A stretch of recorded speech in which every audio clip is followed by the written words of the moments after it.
श्रीमद् भागवत गीता के चौथे अध्याय में दिव्य ज्ञान की चर्चा हुई।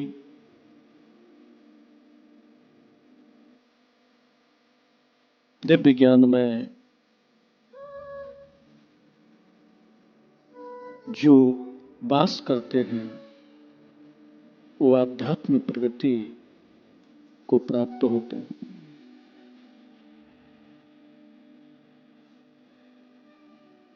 दिव्य ज्ञान का ये लक्ष्य है कि वो भगवान को प्राप्त कर लेता है। इसमें वाचिक ज्ञान नहीं, आंतरिक ज्ञान की आवश्यकता होती है। अपने स्वरूप को पहचानने की आवश्यकता होती है। इस भौतिक जगत में प्रत्येक भौतिक प्राणी अपने स्वरूप को नहीं जान पाता है। उसे जानने के लिए परम सत्य के प्रति कुछ कार्य करने होते हैं, जिन कार्यों के योगदान के कारण भौतिक प्राणी भौतिक जगत के कल्मशों से विशुद्ध होते हुए वो अपस्वरूप को प्राप्त कर लेता है। लेकिन सब ये गुरु परंपरा से। गोविंद कहते हैं, कर्मणि अकर्मय पश्चेत अकर्मणि च कर्मय स बुद्धिमान मनुष्येषु संयुक्तः कृतं कर्म कृतम्। कर्मणः अपि बोद्धव्यं च विकर्मणः अकर्मणः च बोद्धव्यं गहनो कर्मणा गति। ये तीन कल भी चर्चा हुई थी, आज भी चर्चा होनी है इस पर कि कर्म, अकर्म और कर्म। दिव्य ज्ञान का प्रारंभ यहां से होता है, शुरू होता है। ये दिव्य ज्ञान को प्राप्त करने का प्रथम अच्छा है कि कर्म क्या है, अकर्म क्या है और विकर्म क्या है। कर्म को, अकर्म को तो लोग समझने की चेष्टा करते हैं, जान लेते हैं, पर विकर्म एक शब्द विचित्र है। उसे गीता जी में भी स्पष्ट रूप से इस शब्द की विवेचना नहीं हुई है। विकर्म उसको कहा जाता है जो भगवान से रहित कर्म किए जाते हैं, जिसमें भगवान का लेश मात्र भी कोई नहीं होता। वो मात्र अपनी इंद्रियों की तृप्ति, इंद्रियों की तुष्टि के लिए किए जाते हैं और उसमें घृणित कार्य भी सम्मिलित होते हैं। उनको विकर्म कहते हैं। भौतिक जगत में परमात्मा से रहित भौतिक इंद्रियों की तृप्ति के लिए इनमें कुछ कार्य ऐसे भी होते हैं जो सामाजिक होते हैं, कुछ ऐसे होते हैं जो इष्ट होते हैं, जिनसे लोग घृणा करते हैं। ऐसी स्थिति में ये विकर्म अगर कोई करता है तो फिर वो पतन हो जाता है। मानस योनि से विमुख होकर वो तिर्यक योनि में प्रवेश करता है या नरक की यातना सहन करता है। विकर्म कर्म करने वाला, भगवान से रहित जो भी कर्म है उनको विकर्म कहते हैं, सही माने में, असली रूप में। कर्म किसे कहते हैं? कर्म जो वेदों ने निश्चित कर दिए हैं कि ये कर्म इस वर्ण का, ये कर्म इस वर्ण का, ये कर्म इस वर्ण का है, उस कर्म को करने को ही कर्म कहते हैं। उस क्रिया को जो वेदों ने प्रतिपादन की है, उस क्रिया को करने से कर्म बनता है। कैसे? कि कोई गृहस्थी मनुष्य है और उसकी लड़की शादी योग्य हो गई है, तो ये उसका कर्म है कि उसकी शादी करे। इसे अकर्म की तरह करे। अकर्म की तरह मतलब शादी करे, उसमें आने फल की इच्छा न हो। अकर्म का अर्थ है फल की इच्छा न करना। अब किसी गृहस्थ की लड़की शादी योग्य है और वो फल की इच्छा से कार्य करता है, उस लड़की की शादी किसी ऐसे युवक से करता है जिसके बदले में उससे धन लेता है या पैसा लेता है या कोई पदार्थ की विनिमय करता है, तो वो उसका विकर्म हो जाएगा और उसका वो दंड भोगेगा, कर्म बंधन में बंध जाएगा, फिर वो मुक्त नहीं हो सकता। कर्म सही माने में तब है कि वो जो कर रहा है निष्काम भाव से अपनी जिम्मेदारी समझकर उसका कार्य करे और उसके बदले से उस लड़के से या उस लड़के के परिवारी जन से कुछ प्राप्त न करे, देता रहे, तो ये उसका कर्म है। फिर उस लड़की के लका हुआ या लकी हुई पच जाता है, वो कर्म है उसके लिए। तो उसमें वो अकर्म देखे, ये इच्छा नहीं रखे कि इस लड़की से मुझे आगे जा करके और ये हमारा कोई फायदा होगा इसलिए मुझे पक्ष देना है। मैं एक सरल भाषा में समझा रहा हूं, संसार का उदाहरण देखो। संसार में विकर्म की स्थिति में गणित कर्म होते हैं। कोई युवा पुरुष है और वो संसार के सुख भोगना चाहता है, बिना वेद की इच्छा के अगर सुख भोगेगा तो उसका वो कर्म विकर्म बनेगा और घृणित हो जाएगा। लेकिन वही कर्म उस युवक को संसार का सुख भोगना है तो वेद की विधि में जो वर्णन है विवाह पद्धति में करके अगर वो संसार का सुख भोगता है तो उसका वो कर्म होगा, विकर्म नहीं होगा। इसका तात्पर्य है कि वेद की विधि के अनुसार या सामाजिक प्रणाली के अनुसार जिसे लोग सही साबित करते हैं, निंदनीय नहीं मानते, लोकमत और वेदमत दोनों का निर्णय मान्यता है और मानना चाहिए। इन दोनों के विपरीत में जो भी कार्य होता है वो घृणित होता है और निंदनीय होता है, उसे विकर्म कहते हैं। विकर्म की सजा दंड बहुत अधिक होता है और वही संसार में बंधन का मुख्य कारण बन जाता है। लेकिन कर्म में अकर्म देखे, कर्म हम कर रहे हैं उससे कोई फल की इच्छा न करे।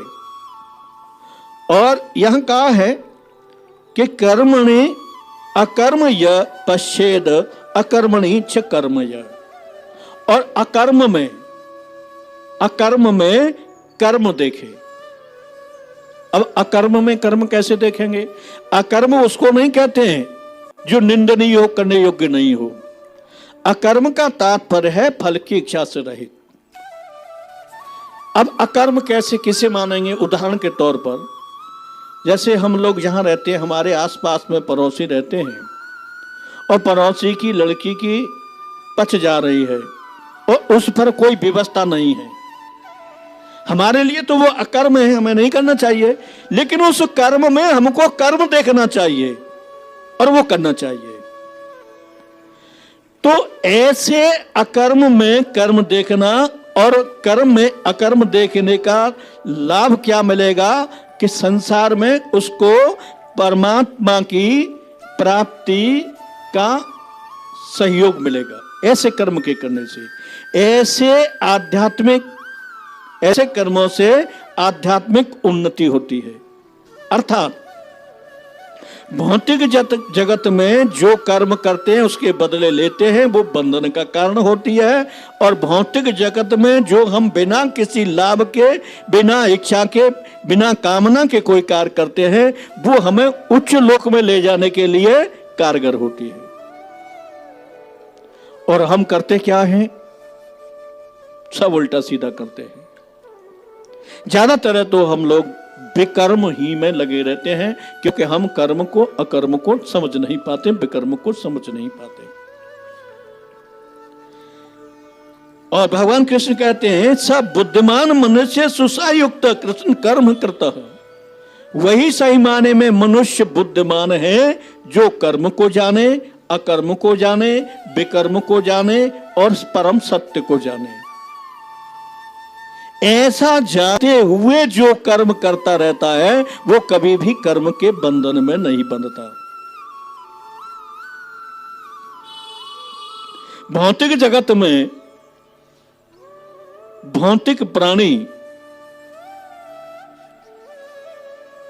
पाप के कारण वो अपना अस्तित्व चाहता है।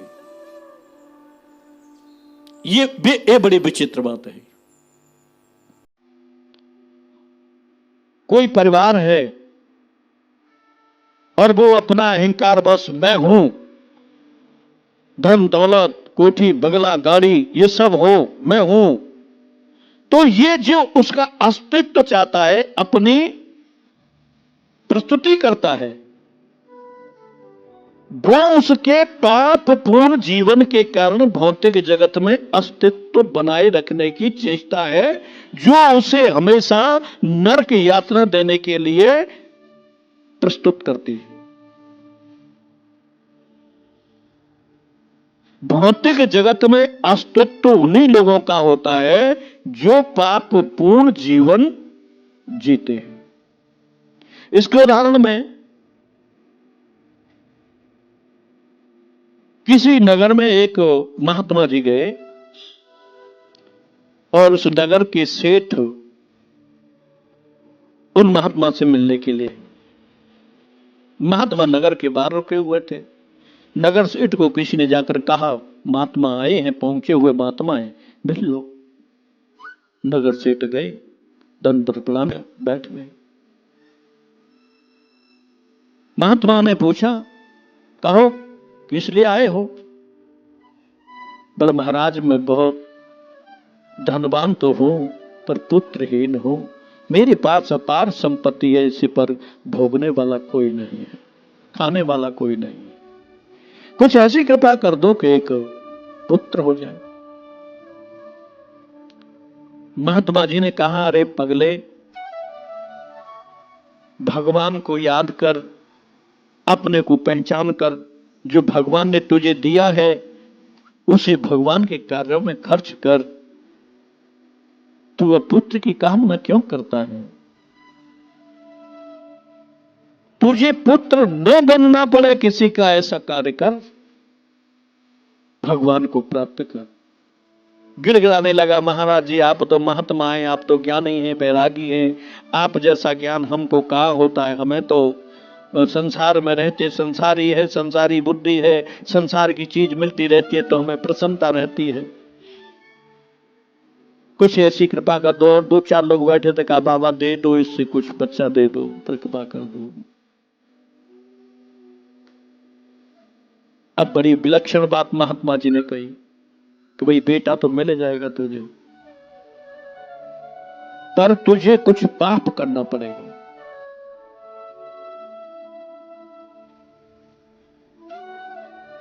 बोले महाराज जी ऐसा मत करो, मैंने जीवन में पाप नहीं किए, कुछ पुण्य कार्य बता दो, वो कर दूंगा। महात्मा ने कहा पुण्य कार्य करेगा तो संतान हो सकता है, मिले मिले नहीं मिले, उसमें टाइम लगता है, अगले जन्म में मिले, इसमें ना मिले। लेकिन पाप करेगा तो तुरंत मिलेगी। अब सब लोगों ने कहा अरे बढ़िया है, जल्दी मिल जाएगी संतान, तू कर डाल जो कुछ कहे। तो सेठ ने कहा ठीक है मैं करूंगा, बताओ क्या करना है। कि चुपके से किसी नगर में अग्नि लगवा दे। तो ठीक है महाराज, उसने अग्नि लगवा दी। अग्नि लगवाते बहुत लोग उसमें मारे गए, बहुत हानि हुई, पशु पक्षी मारे गए, बहुत नुकसान हुआ। लेकिन साल भर बाद ही उसकी पत्नी गर्भवती हो गई। ये बात ये दबी रही।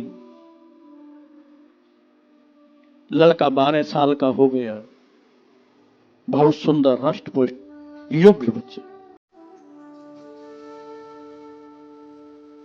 13वीं साल में जब पहुंचा तो वो माता पिता की कोई आज्ञा न माने, अपने मन मुरादों से कार्य करे। पिता कहे तो उसके गाल पर 2 चटका दे, मां कहे तो उसको चटका दे, और उपद्रव में जीवन शुरू कर दिया उसने। माता पिता बहुत कोशिश की, साधु संतों के पास गए, कैसे भी इसकी बुद्धि सुधर जाए, ठीक हो जाए, लेकिन कहां होती है। बहुत दुखी थे और हृदय में बार बार यही याचना करते थे, भगवान ये जल्दी मर जाए, मरता भी नहीं है। वही जिसकी वो चाह कर रहे थे कि हमारे बेटा हो जाए, वो दोनों चाह करते हैं कि हे भगवान इसको जल्दी मार दो, इसका अंत कर दो। हे परमात्मा तू कहां सो रहा है, ऐसा पापी तूने हमारे यहां दे दिया। 14-15 साल वही महात्मा जिसके यहां गई थी वो फिर आया नगर में। किसी ने कहा वो महात्मा आया है जिसे तुझे बेटा दिया है। अब तो दोनों पति पत्नी रोते बिलखते चिल्लाते उस महात्मा के पास पहुंचे, लेट गए। महात्मा जी आपकी बात मान लेते तो ठीक रहते हैं, अपने आशीर्वाद या बेटा होगा। आपने हमसे नगर में आग लगवाई, बेटा हुआ, लेकिन वो हमारे हृदय में आग लगा रहा है। महात्मा ने कहा जब तुम किसी की आग लगाओगी तो तुम्हारे घर में भी आग तो लगनी ही लगनी है। और यही पाप पूर्ण के कारण अस्तित्व जगत में रहता है। बिना पाप के जगत में अस्तित्व नहीं होता, क्योंकि जब पाप ही नहीं होगा तो फिर जगत में आएगा क्यों, जगत में रहने का अवसर क्यों मिलेगा। गंदगी के कारण ही तो जगत में रहता है। क्यों कि ये सब कुछ परम सत्य है, और इस परम सत्य को माया ने आच्छादित कर दिया है। माया के आच्छादित करने पर ये परम सत्य पदार्थ बन गया, और इसे पदार्थ से फिर परम सत्य में लेना है तो इस पदार्थ की परमात्मा में आहुति देनी होगी।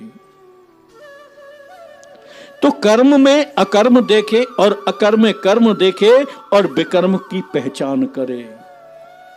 ऐसे आध्यात्मिक योगदान के कारण वो अपने स्वरूप को प्राप्त कर लेता है, और इस संसार में रहते हुए भी वो ब्रह्म में प्रवेश कर जाता है, और वो अंत में शरीर त्यागने के बाद ब्रह्म को चला जाता है।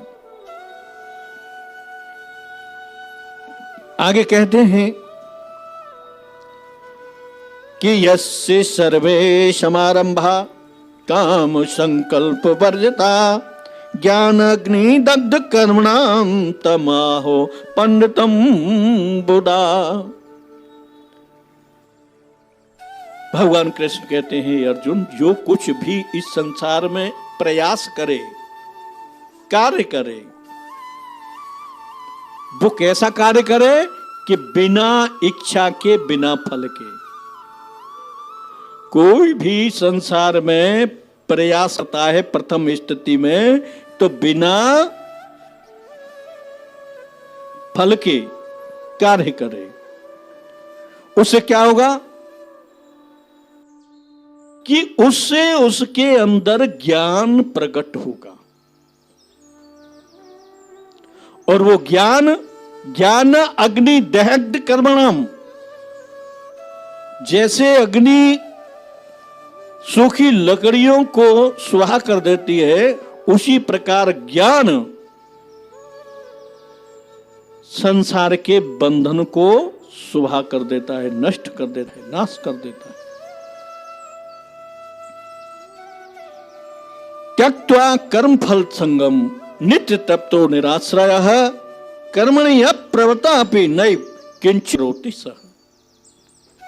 इसलिए हे अर्जुन, तू कर्म का फल त्याग करके, कर्म फल संग त्यक्त्वा, कर्म का फल त्याग करके नित्य तप्त और निराश्रय,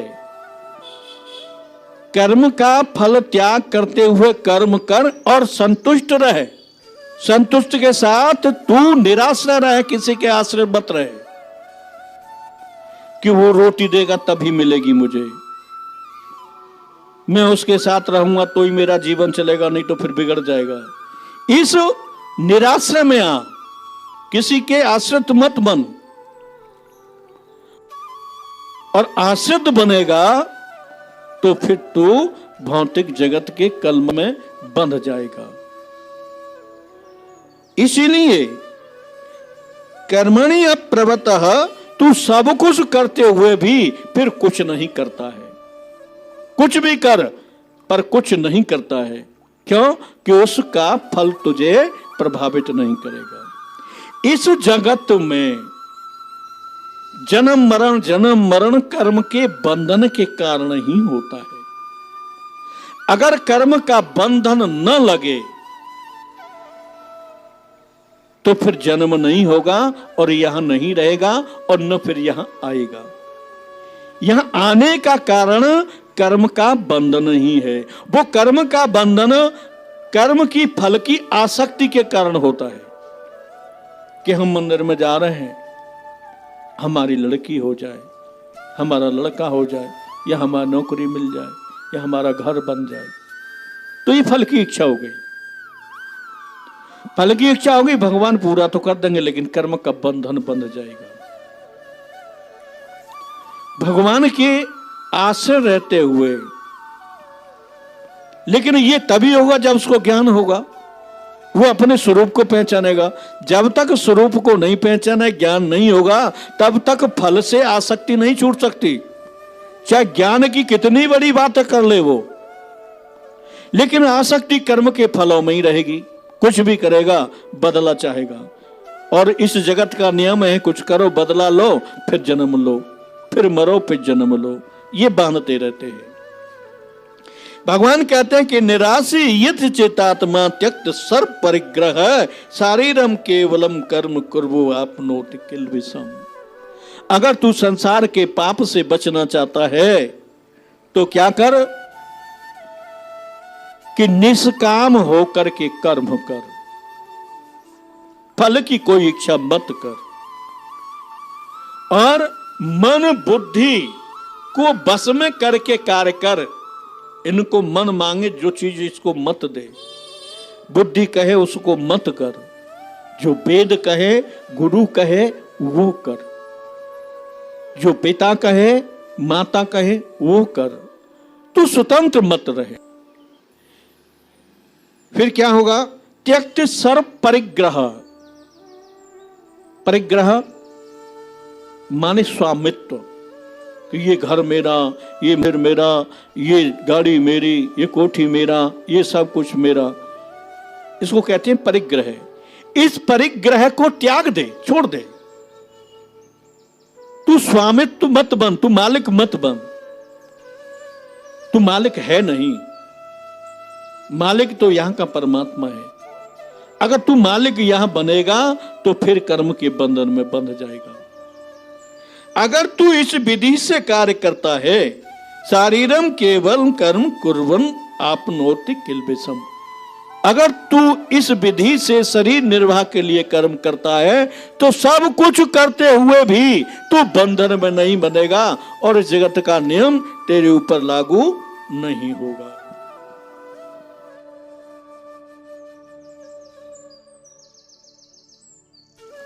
ये सब ज्ञान की चर्चा भगवान कृष्ण अर्जुन को करते हैं। कहते हैं कि ये दीक्षा लाभ संतुष्टो दंड अतीतो विमत्सरः संसिद्ध अवसिद्धो च कृत्वा अपि न निबद्धते। संसार में बंधे नहीं, इसलिए बार बार अर्जुन को कृष्ण समझा रहे हैं। और ये समझाना उनका हम जैसे लोगों को भी उनका गीता का उपदेश है कि हमें समझना चाहिए कि ये जगत हमारे लिए नहीं है और हम यहां के वासी नहीं हैं। ये हमारा घर नहीं है, हम यहां यात्रा पर आए हैं और यात्रा करने के बाद हमें वहां जाना है जहां से हम आए हैं। अगर वहां हम नहीं जा पाए, वहां जाने के लिए हमने टिकट नहीं ली, ऐसा कार्य नहीं किया, तो फिर हम यहीं के यहीं रह जाएंगे। अब इसको उदाहरण के तौर पर समझें, जैसे हम अपना भारत भूमि में रहते हैं, जिला आगरा में और जवाहरपुर में रहते हैं, और किसी कारणवश हमको उठा करके अमेरिका डाल दिया जाए तो वो हमारे लिए परदेसी होगा। लेकिन वहां से हमको कोशिश तो यही करनी होगी कि हम भारत को पहुंचे, अपने परिवारिक जन में पहुंचे, अपने घर पहुंचे, अपने देश पहुंचे, कि नहीं होगी? होती है। ये तो मैंने उदाहरण दिया, ये जगत का उदाहरण सत्य नहीं होता। क्यों? कि जो सुख सुविधा हमें यहां मिल रही है वो अमेरिका में भी मिलेगी और अच्छी मिलेगी, तो हम फिर भटक जाएंगे। लेकिन जो सुख सुविधा यहां मिलती है उससे कई करोड़ गुना वहां सुख सुविधा मिलती है। उसे हम भूल गए हैं कि हमारा क्या था, हम कौन थे और हम कहां आ गए हैं। तो भगवान कृष्ण कहते हैं, अर्जुन अगर इस विधि से पद्धति से तुम कार्य करोगे तो तुम फिर अपने स्वधाम को लौट सकते हो। कौन से तरीका से? कि ये दीक्षा लाभ संतुष्ट, स्वयं ही जो लाभ मिल जाए उसी में संतुष्ट रहे। हाय हाय न करे कि आज 1 लाख आया है, कल 2 लाख हो जाए, परसों 3 लाख 4 लाख हो जाए। हाय हाय करता रहेगा तो वो वेद पद्धति को तू स्वीकार नहीं कर रहा है, मेरे उपदेशों को नहीं मान रहा है, इसीलिए तू फिर जगत में ही बंध जा। क्या करना है कि यदि इच्छा लाभ संतुष्ट है, जो स्वेच्छा से लाभ मिल जाए उसी में संतुष्ट रहे। लेकिन ये कब होता है? जब ज्ञान होता है। जब तक ज्ञान नहीं होगा, स्वरूप सिद्धि नहीं होगी, तब तक वो इस स्थिति में नहीं रह सकता। वो हाय हाय करेगा, पाम फेंकेगा, पटकेगा, दंड बंद करेगा, और जब उसे ज्ञान हो जाएगा तो फिर भगवान के आश्रित रह के जो कुछ मिलेगा उसी में संतुष्ट रहेगा। ये दीक्षा लाभ संतुष्ट द्वंद्व अतीत विमत्सर है। द्वंद्व अतीत माने प्रकृति का द्वैत मत से पार हो जाए। द्वैत मत क्या है? दुख सुख, रात दिन, लाभ हानि, जय विजय, निंदा स्तुति, ये द्वंद्व है। किसका? भौतिक जगत का। भौतिक जगत में ये द्वंद्व रहता है। क्यों रहता है? कि भौतिक जगत माया के कारण ही तो दिखाई देता है। अगर माया हट जाए हम लोगों के ऊपर से तो फिर क्या दिखाई देगा? माया हटते ही हमको क्या दिखाई देगा? ये सोचा है? नहीं सोचा। नहीं सोचा है तो कोई बात नहीं, लेकिन इसे उत्तरकांड में देख सकते हैं।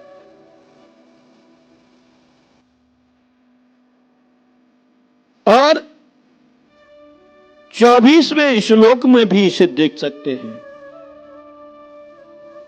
जिसमें कहा है कि ब्रह्मार परम ब्रह्म,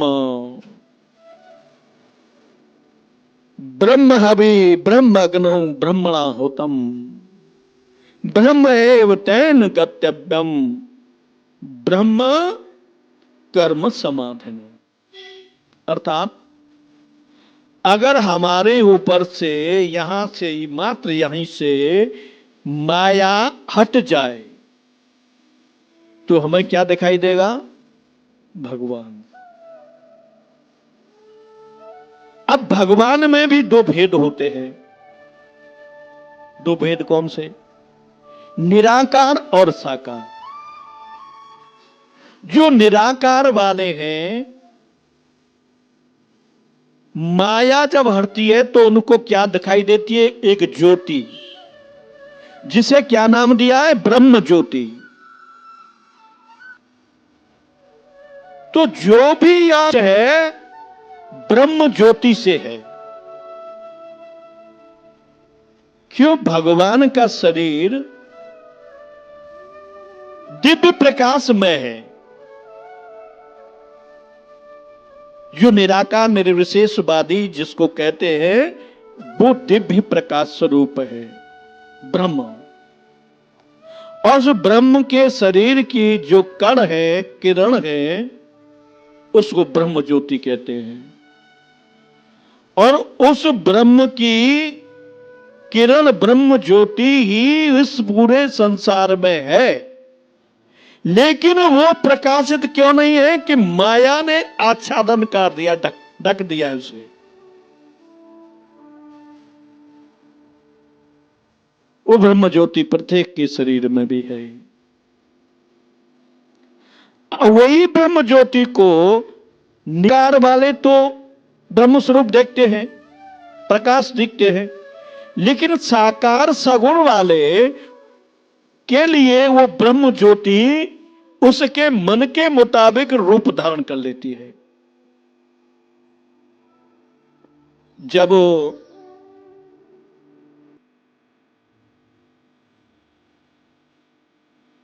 मनु सत्रपा जी तपस्या कर रहे थे तो आकाशवाणी हुई कि वरदान मांग।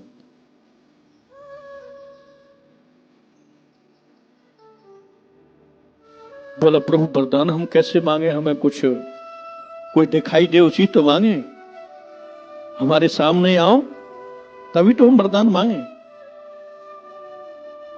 तो वो सामने आए, किस रूप में? एक प्रकाश रूप में, दिव्य प्रकाश दिखाई देने लगा।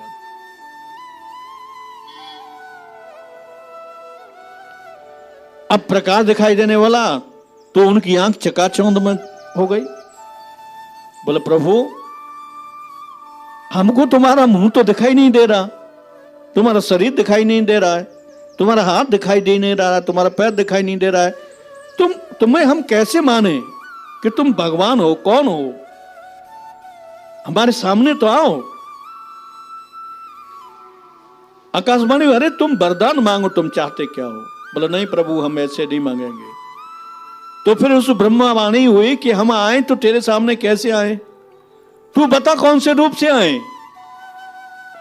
क्योंकि उनका कोई एक निश्चित रूप तो होता नहीं है, वो तो प्रकाश रूप है, निश्चित तो प्रकाश रूप है परम सत्य। तो भक्तों के बस वो अगुण और निर्लेप साकार बनता है। तो मनु शत्रुपा ने कहा मनु जी महाराज ने कि प्रभु तुम आओ तो वो उस रूप में आओ जो शिव जी तुम्हारा ध्यान करते हैं और नागभूषुंड जी तुम्हारा इष्टवन करते हैं और वेद तुम्हें साकार कहते हैं। क्योंकि उनको भ्रम है, पता नहीं कहीं कोई देवता तो नहीं है जो मुझे मूर्ख बना रहा हो कि तू वरदान मांग। क्योंकि मनु महाराज जी के पास पहले कई बार देवता आ चुके थे। ब्रह्मा जी आए वरदान मांग, चले गए, नहीं मांगा, आंख नहीं खोली। फिर शंकर जी आए वरदान मांग, आंख नहीं खोली, चले गए। फिर विष्णु जी आए वरदान मांग।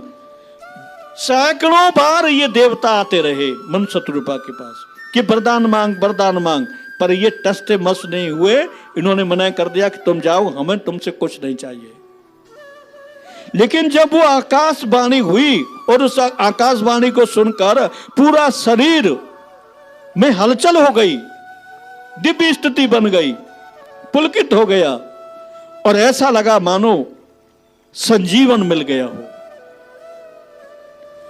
लेकिन फिर भी विश्वास नहीं, कहीं कहीं देवता तो नहीं है। बार बार कहते हैं कि आप आना है। तो शिव जी जिस रूप को ध्यान करते हैं, शिव जी के हृदय में जो रूप आपका बसता है, काग फिर भी चक्कर पड़ गया कि शिव जी का रूप पता नहीं किस रूप को भजते हैं। हो सकता है निराकार को भजते हो, समाधि लग जाती हो। तो उन्होंने कहा कि कागभूषण जी तो हमेशा राम रूप को भजते हैं, आप कागभूषण वाले रूप में आइए प्रभु, जो कागभूषण देखते हैं।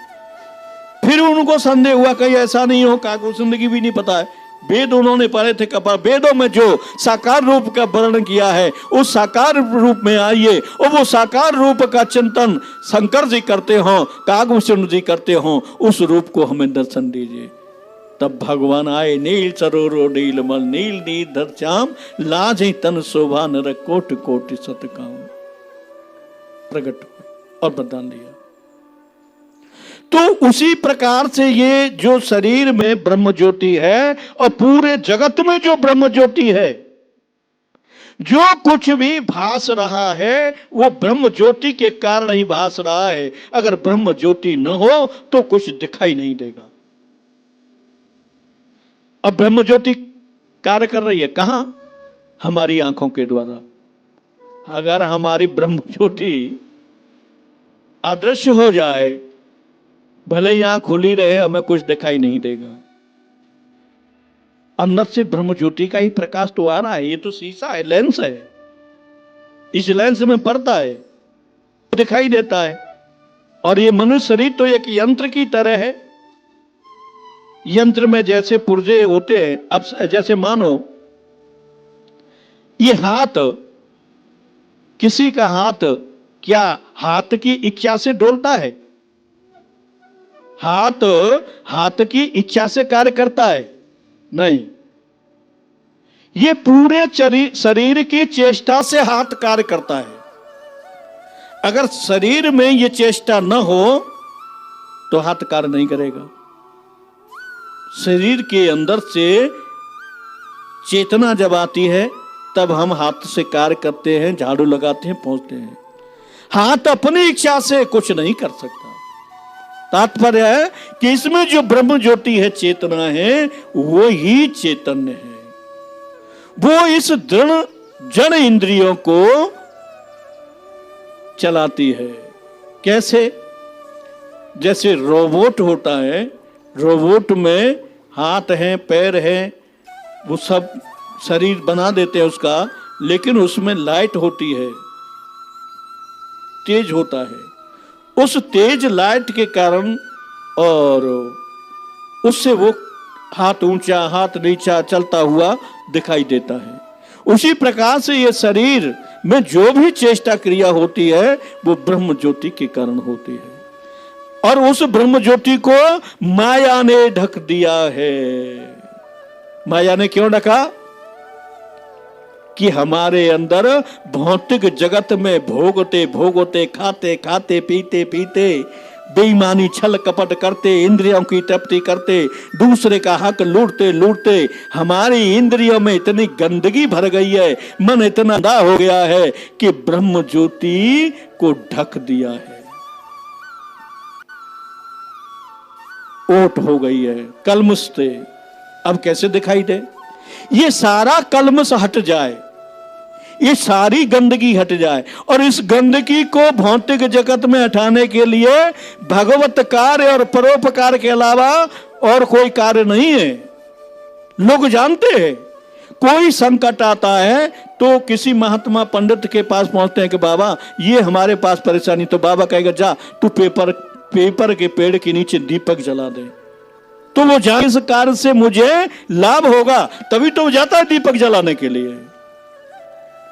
उसी प्रकार से भगवान कृष्ण कहते हैं कि जो ज्ञान के द्वारा ये जान लेता है कि इस भौतिक जगत में बिना अपनी इंद्रिय तृप्तों के निराश रहकर यदि इच्छा लाभ पर संतुष्ट रहकर द्वंद्वातीत होकर विमत्सर होकर ईर्षा रहित होकर जो कार्य करता है फल की इच्छा के बिना, वो फिर संसार के बंधन से, संसार के दुख से छूट जाता है। बोलो सच्चिदानंद भगवान की। श्री कृष्ण गोविंद हरे मुरारी, हे नाथ ना